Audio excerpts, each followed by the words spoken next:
dal leen ak jaam deuxième vague coronavirus bi lottal na Sénégal lottal na ko ndaxte boo xoolee bu baax bi mu ñëwaatee ba léegi nit ñi ñu ngi continuer di faatu fu mu toll nii Sénégal continue lu ëpp juróom téeméer nit ñoo xamante ni ñàkk nañ seen bàkkan sama naataango yi wax ni li metti na Libération ne Sénégal franchir na bar boobu sama naataango bi di journal Le Quotidien feelu ko nee ko lii de l'étau se resserre fu mu toll nii coronavirus bi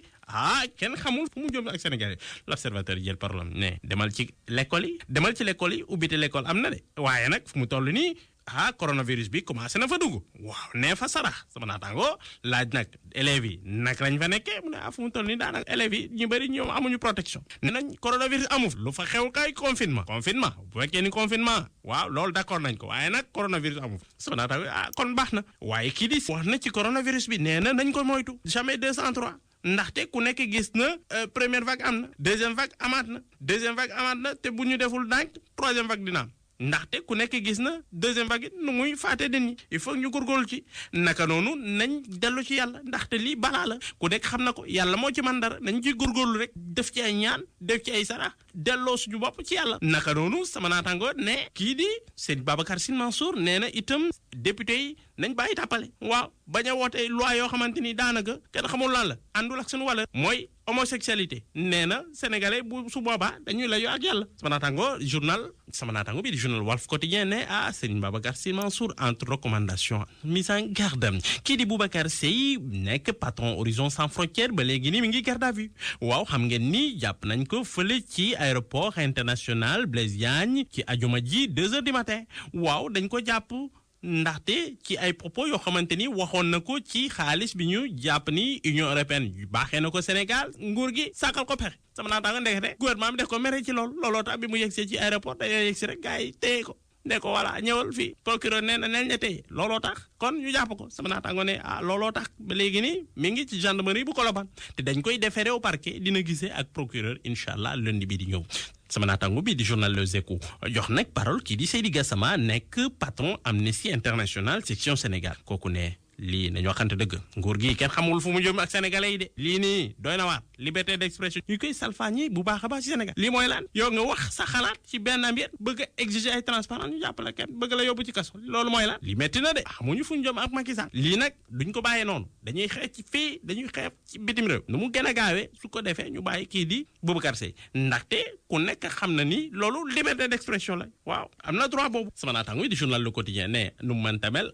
Horizon Sans Frontières daanaka horizon incertain pour Boubacar Seye kenn xamul daanaka fu mu jëm ak yoon sama naataangoo wax nag ci kii di Assane Diouf waaw démb moo nekkoon procès am ñu koy jugé ci tribunal correctionnel sama naataangoo bi di L'Observateur ne kii di Assane Diouf ñëw na ci baar bi de ñu laaj ko lan moo tax muy saaga nit ñi ñoom nag ji mu jëlee parole nee na moom de daanaka injustice lañ bañ moo tax muy saaga waaye nag du moom kese mu cité ci Aliou Dembourou Sow deful fi ay machette est-ce que yóbbu nañ ko kaso kenn yóbbu ko kaso naka noonu kii di Moustapha Cissé Lo saagawul fii nekk ñëpp dégg ko waaw est-ce que yóbbu nañ ko kenn yóbbu ko kaso man la ci ngeli looloo tax sama naataango ne waaye nag moom kii di juge bi laaj na ko kañ lay arrêté saaga yi nee na nag tant que injustice jeexul moom dina continuer waaye nag nee na ñaan na njëkk nee na nañ ko baal sama naataango bi di journal Les Échos ne daanaka lii de bonul ndaxte boo nekkee ci yoon boot nga nangu nekkaat ci yoon bu loolu moom ñaanal la rek lañ ciy teg waaw nee na nag léegi dootul saagati kenn ñuy xaarandi nag verdict bi ci njeextal weeru janvier bi daanaka le 28 janvier bi di ñëw wax ñu wax nag ci Baba Malabe Mbaxeruhu ki ñuy woowee nag prophète de Kolda temps yi dañ ko jàpp ndax détournement de mineur ñu jàpp ni dafa marié wu ak xale bu jigéen boo xamante ni am na fukki at ak ñeent sama naataangoo ne kooku majourul looloo tax teg ko loxo te enquête bi sori na fu mu toll nii moom nee na nag musul sëkk dara ak xale boobu waaye nag daf ko bëggoon tàkk comme ni ko yoonu l'islam santaane ci moom loolu la wax waaye nag parquet bi bàyyiwul ci altine ji dañ koy déféré xale bu jigéen bi yóbbu nañ ko l'hôpital consulter ko fu mu toll nii confié nañ ko benn ONG bi nekk foofule. ñu jeexal ak sport journal record ne ci dimanche bi incha allah dina am derby bu mag Liverpool ak Manchester United match bu metti boobu dina am kon dimanche 16h30 ñu ngi rek xaarandi bu baax a baax Sadio Mané def feu et flamme waaw Sadio Mané un derby à ne pas perdre kon war na gagné derby boobu loolu la journal record wax sama naataango bi di journaliste quotidien ne ci première ligue boobu li mooy 205e derby boo xamante ni am na ci Angleterre Manchester dina défier kon Liverpool sama naataango bi di journal sunu lamb nee nag gannaaw bi mu gagné lépp moom Balla Gaye 2 lan moo ko tax a jóg lan moo tax muy continuer di bëre waaw sama naataango ne gagné na lépp waaye nag lu mu bëgg mooy reconquérir roi des arènes waaw bi mu perdre ci 2014 gannaaw bi mu jogante ak Bombardier jërë ngeen jëf. Honorable Boubacar Seye bu Nouvel Horizon sans frontières dañu wax ne dañu ko jàpp ba mu wàcce aéroport AIBD man may seet lan mooy tax ñu ne dafa am lu mu waxoon ci mbirum xaalis bi ñu waroon a joxe pour mbëkk mi dagg ci suñu réew pour xale yi bañati di jël gaalu looco yi di des ci biir géej gi ñu ne nag loolu lu ëpp la ndax kat moom mu ngi toppatoo loolu mooy domaine am affaire wu ñiy dem ci mbëkk mi day xeex pour loolu dagg te loolu xeex ko dañ ko soxla lool ndax dafa yàq xale yi léegi dafa gaañ réew mi kon boog bu demee ba ciy xeex bay saytu ju xool ndax nañu war a jaarale yëf bi ñu ngi ko ciy jaarale wala déet ñu ne dañ ko naan teep jàpp ko aéroport bëgg ko sewal bëgg ko toroxal te muy nekk nit ku yiw koo xam ne day xeexal askanam d'accord uñu ci ñun ñëpp ñoo Boubacar Seye tey benn lañu la mu def ñun noonu lañ ko gisee te dinañ ko wax tey waxaat ko ëllëg nañ ko libéré li mu def dara aayu ci ndax alalu askan la alalu askan dañ koy saytu dafa ne nañ ko saytu kon bokk nañu ko saytu te bàyyi ko tranquille 8h jot na ci studio Eva Mbaye ba teg juróom benn simili ak RFM kumpa jeex na ñu wax léegi lu jëm ci wàllum kon feebar bi di coronavirus ak lay tukkee ci feebar bi ci ay mesures bokk na ci administration pénitentiaire bi nga xamante ni léegi daanaka tëjati na kaso yi léegi nag ñi nekk ca biir léegi amatuñu droit kon daal di jot lenn ci ay wisit foofee ci biir kon administration pénitentiaire loolu nag danañ ko tàmbali fukki fan ak juróom ñett ci weeru janvier bi ñu dëgmal administration pénitentiaire nag la ko ëllëm mooy lu jëm ci kaw coronavirus la mu rek daal di gën di bari fii ci suñu réew léegi lépp jëm ci wàllum rassemblement ci buntu kaso yeeg yi ni mel dañ ko daal di tere ñu déglu ci contrôleur bi di Mariemba Traoré nekk chef service bu communication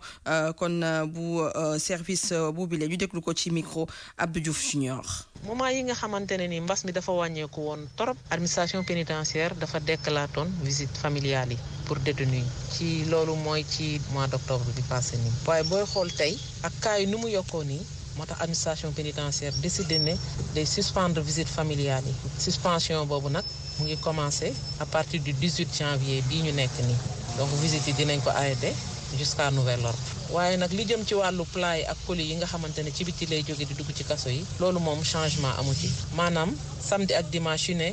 famille yi mën nañ indil seen mbokk yi nekk ci kaso yi ay plat mesure boobu nag li ko waral du pour rek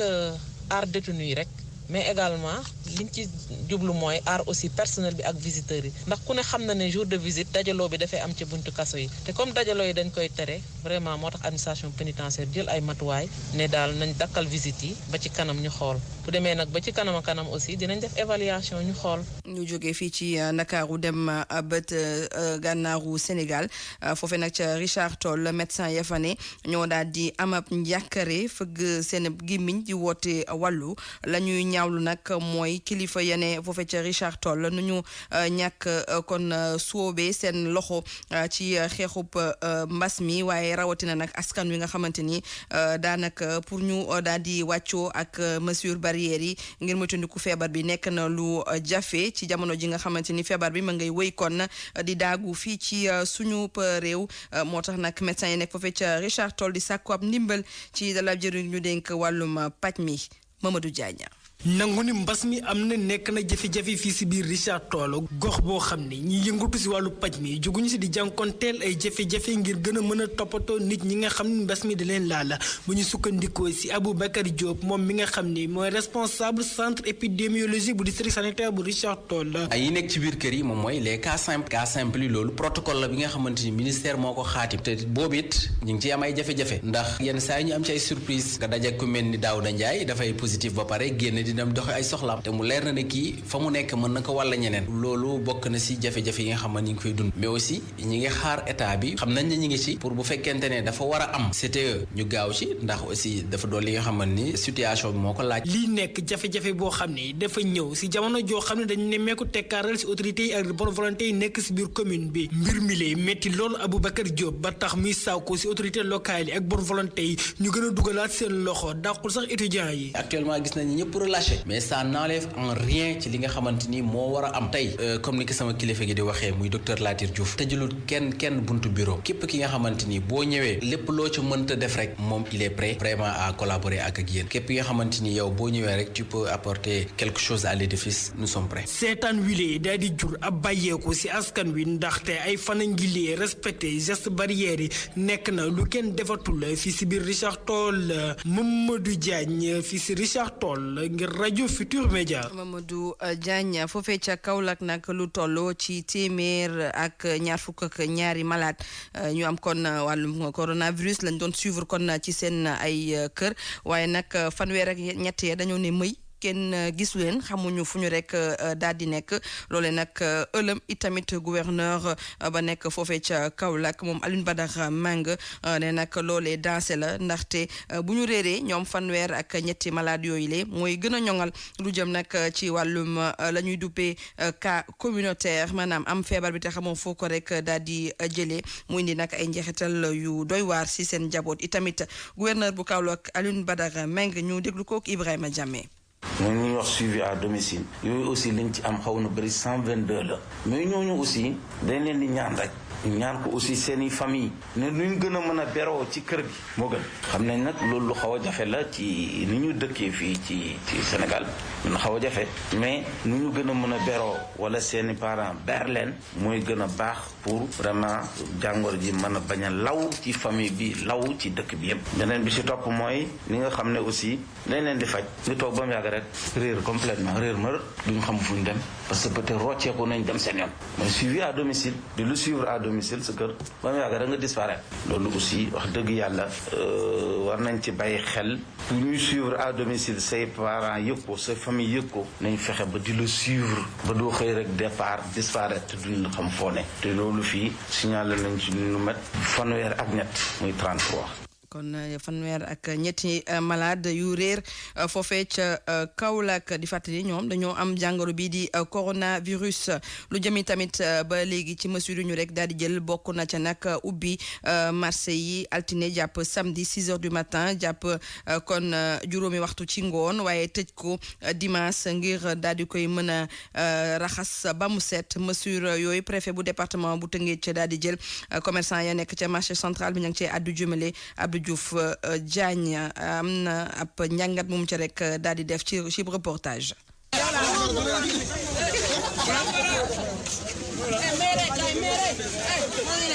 marché central bu Tëngéej waxtu couvre-feu bi léegi mu door jaaykat yi commencé di tëj seen ay boutique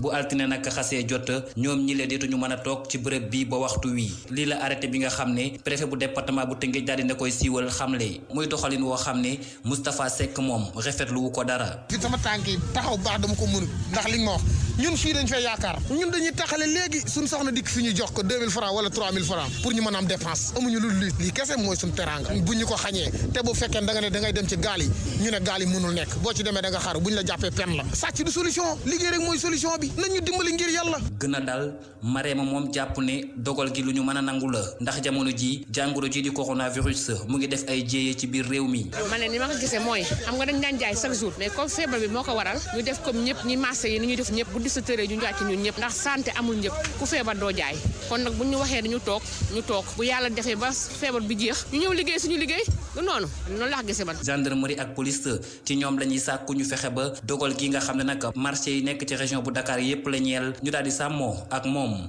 RFM Rufisque Abdou Diouf Diagne di la gërëm bu baax a baax gannaaw bi 8h jotee ba teg fukki simili ak ñeent ñu wéyal xibaar yi dem nag ba Kolda foofee nag lu toll ci téeméer ak fanweer ak juróom-benn nit bokk na ca juróom-ñeent fukki gone ñoom nag la ay xaj daal di matt ci atum 2020 lu jëmi tamit ci matt xaj yooyu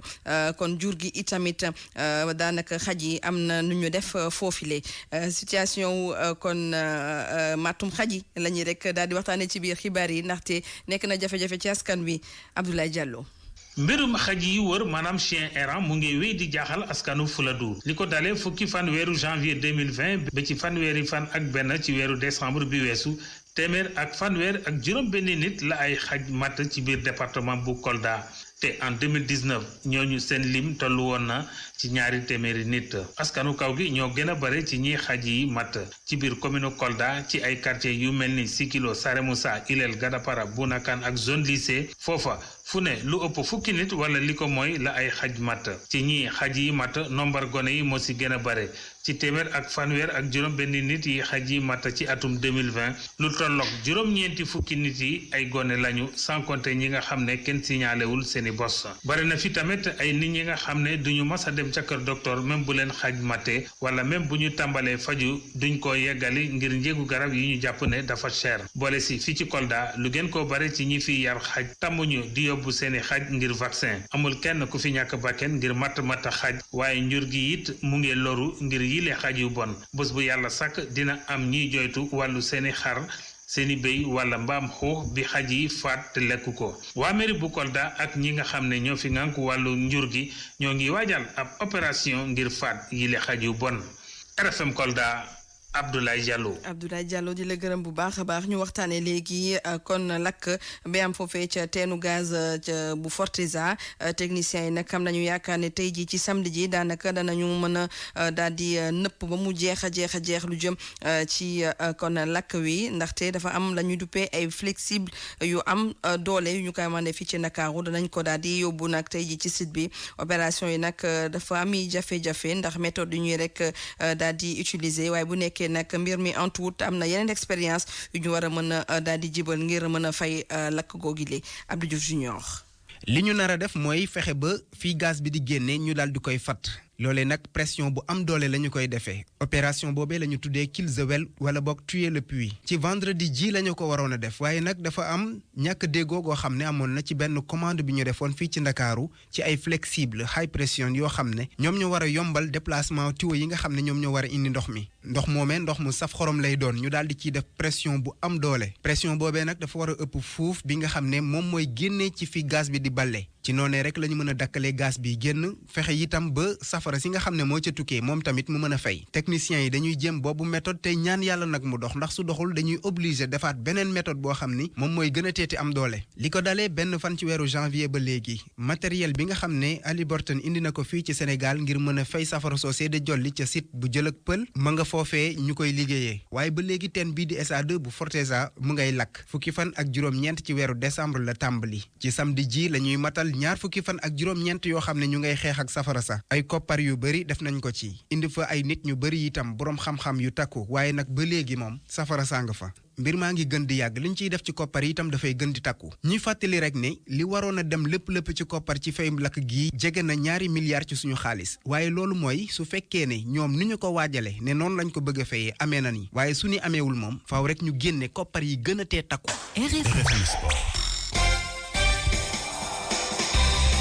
gannaaw ba 8h jotee ba teg fukki simili ak juróom-ñett ñu dalal Malal Junior Diagne. jàngeen jëf ñu daal di door xabaar tàggat yaram mi ak Ligue 1 bi daanu dombale ñetteel bi ay journée ci samedi gi am na ca nag ca stade Fodé Wade jongante gunoo xaar diggante ki jiitu di jàmbaar mi dalal jaraaf bu Ndakaaru ne si ñeenteel bi place googee jongante bu ñu sukkandikoo te ñi am xam-xam ci wàllu football bi gis nañu ni kon jongante la wu nar a tar ndax ñaari équipe bi dañoo am lu nu bokkee mooy entraîneur ndax Malick Daaf mi la ñu tàggat ñoom waa jaraaf yi jot naa jaar te foofee di waa jàmbaar ca Ibrahima Boy ca Guédiawaye moom Douane moo faa dajee ak waa Mbour Petite Côte ca Ngalandou Diouf Tëngéej moo faa dalalam bu njëkk équipe bu ñaari tali gannaaw bu mu jógee ci compétition africaine yi ba qualifié ca Alassane Djigo nag ne équipe bu Dakar Sacré-Cœur ak Génération Foot ñoo dee kon daje muy diggante ay académiciens yu war a kon laale ne dimanche daanu ko souhait ci ay programme ñaari match yi Gorée Casa Sport ñoo dee kon daje ci stade municipal bu Mbao la ci la Tanière ca boori Mbour foofa stade de Mbour moo faa daje ak waa AS Pikine lii itam des ko waxtaanee mu jëm si ñetteel bi journée championnat Ligue 2 ñoom itam nee nañu ci samedi gi ñaari jongante rek la ñu tëgg Thiès FC ak Port daanu suwe Jamono Fatick laale ak waa EJ Fatick loola jongante bu tar la diggante équipe yi bokk benn dëkk di Fatick di njëkkub ministre des sports ak njiitu réew mi ci dimanche ji Linguère mooy dalal Amitié FC Linguère a jiitu ñaari jongante ñaari ndam Renaissance da caa war a dajante ak waa Kër Madior Wakaam fekki Demba Diop FC Guédiawaye football club ak waa Africa Promo ne altine daanu ko yeggali Sonacos Duc ñoo dee kon amalab ndaje wàllu basket la ñuy waxtaanee ak lu jëm si championnat ñaareel bi journée si jigéen yi ne ci samedi gi Saint-Louis basket ak Mbour basket club ñooy joué AS Ville de Dakar ak waa CMT daanu joué ISEC Sport ak waa bopp itam daanu amal jongante si beneen poule bi Jaraaf UGB ci dimanche ji Sandark mooy joué ak waa ASFO ci aljuma ji nag jàppaleen ni ñii di waa Duc ñoom jotos nañoo daan wu yaatu waa Saltigué 105-29 le match ba mujjee si góor itam si aljuma ji ISEC Sport jot naa daanu diggante mag waa Sandark bu Ndakaaru 64-37 le mujjee ci samedi gi ne Douane mooy joué ak waa Louga basket UGB ak waa bopp US Rail Saltigué dimanche ji nag ne Sibaak Mermoz ñooy suwe Wakaam laale ak waa ASFO AS Ville de Dakar ak waa Duc loola jongante la bu nar a neex lay doon ca Ndar équipe bu Saint-Louis basket club moo fa daje ak waa AS Thiès nu jeexal ak wàllu judo Mbagnick Ndiaye di double champion d'Afrique bu judo ci wàllu 100 kilos yi ne la mu bëgg mooy jox Sénégal ab médaille ci Jeux olympiques yi muy waajal ca Tokyo naka la ko fas yéene defee jokkoo na ci ak RFM nan ko déglu. Les Jeux olympiques c'était le paradis des sportifs. Jeux olympiques moom mooy